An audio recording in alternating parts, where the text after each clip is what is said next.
According to a new report, Pope Leo XIV, the first American-born pontiff, may not visit the United States anytime in the near future. It's according to the media outlet The Free Press, which writes that the relationship between the Trump administration and the head of the Catholic Church has been fractured for nearly a year. Pope Leo was invited by Vice President J.D. Vance to attend the 250th celebration in Washington later this year. But the Vatican indefinitely postponed that trip because of foreign policy disagreements. Since then, the Free Press reports, the relationship only has gotten worse. Earlier this year, the Undersecretary of Defense for Policy reportedly summoned the Vatican's then ambassador to the United States for a meeting at the Pentagon. There, Pentagon officials criticized a recent speech delivered by the Pope as too hostile toward Trump administration policies. That's according to both Vatican and U.S. officials briefed on the meeting who spoke to the Free Press.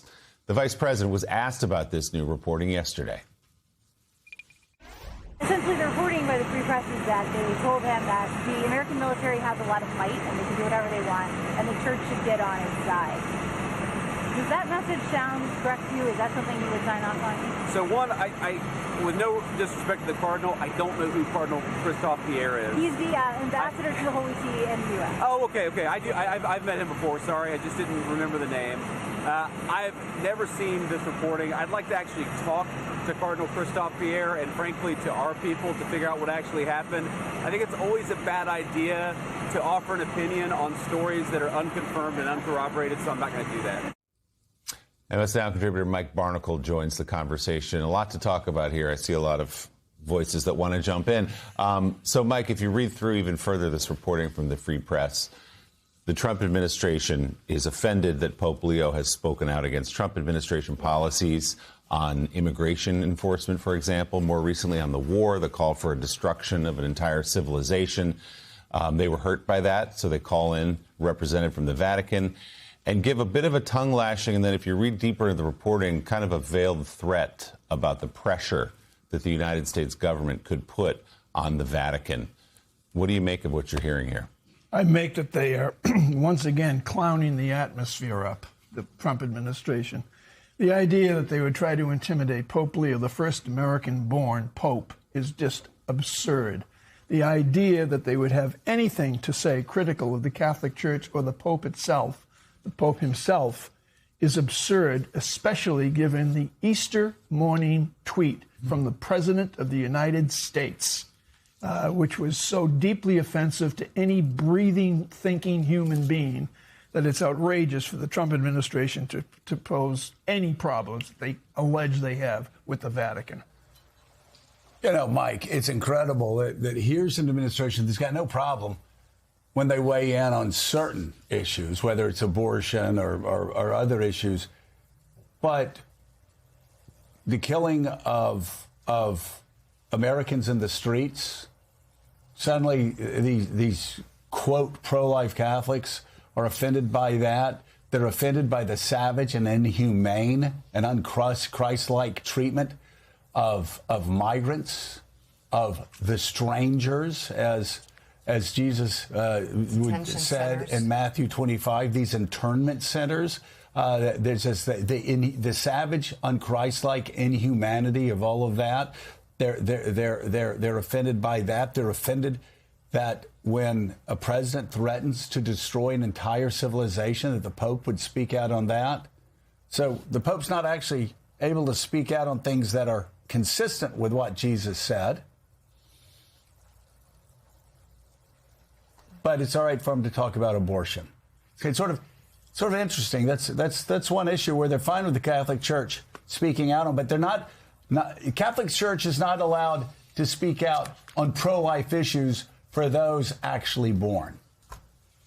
Joe, I went to parochial school for 8 consecutive years, and I got thrown out nearly every year by the nuns. So, every grade. You deserved go home it. early, stuff like that. Yeah. But the one thing that you get to hold on to when you're raised Catholic, born Catholic, raised Catholic, especially by my mother, we used to call her my mother the nun, the one thing you retain, I would think, is that the theory of the Catholic Church is rooted in a simple phrase, the least among us. So if you look at the Trump administration's behavior toward the least among us, it is almost criminal. It is certainly a sin because they don't care for the least among us, and that we should all care for the least among us, because when we care for them, we care for ourselves. Richard, can you speak to how unusual this threat, and it was, if you read through the piece, according to the reporting, it was a threat. They invoked the Avignon papacy of the 1300s, where effectively a state put so much pressure on the church that it pounded it into submission, and the Vatican took that as a direct threat, apparently, according to the reporting in this meeting. How unusual is this kind of conversation? On a scale of 1 to 10? I don't know, maybe a 23. I mean, of all the fights to pick, so we give Russia a free pass. We let Iran doing half the stuff it's doing. We attack Europe and so forth. I go around the world. We give China a free pass. And who do we go after? We go after our democratic allies, and then we go after the Catholic Church. That's our priorities for who we want to pick fights with. The unusual, Willie, is you've got a future in diplomacy. This is Mike used the word absurd. This is preposterous that we are doing. And again, we're forfeiting the high ground. There's actually a serious part of this. We are forfeiting the high ground. Why aren't we trying to build support around the world? The idea that you can do everything with bullets and bombs, you can do some things, but this war should have taught us things, and more broadly, you can't do it all with quote unquote hard power. There's a soft power thing here, and we're just missing it completely. And David, the Free Press reports that the Pope took this as a direct threat and canceled a visit to the United States, and reportedly has declined that invitation to attend the 250th celebration this summer. There's a lot of Catholic voters in this country, and it just goes back to the basic thing I mentioned earlier, basic competence in terms of running the government, this adulation for the president, defending the president, publicly, and it seems privately as well. And then the way Vice President Vance reacted to that, it's just a bluntly lie. Elbridge Colby, the official who made this threat, infuriated Republicans on the Senate Armed Services Committee. They blocked several aides and others that he wanted to get into Senate-confirmed jobs earlier this year. So this is just the latest example of a sort of incompetent arrogance that's backfiring on the administration. And by the way, I want to be very clear. Mike Barnicle said it's the Catholic Church's teachings, and it was beat into their heads. You're to take care of the least among these. There's a reason why that is a teaching in the Catholic Church. There's a reason why that's a teaching in the Baptist Church. That's a reason why it's a teaching in all churches. Because when the disciples near the end of Jesus' life said, what do we need to do to be with you in heaven? Jesus says to take care of the least among these.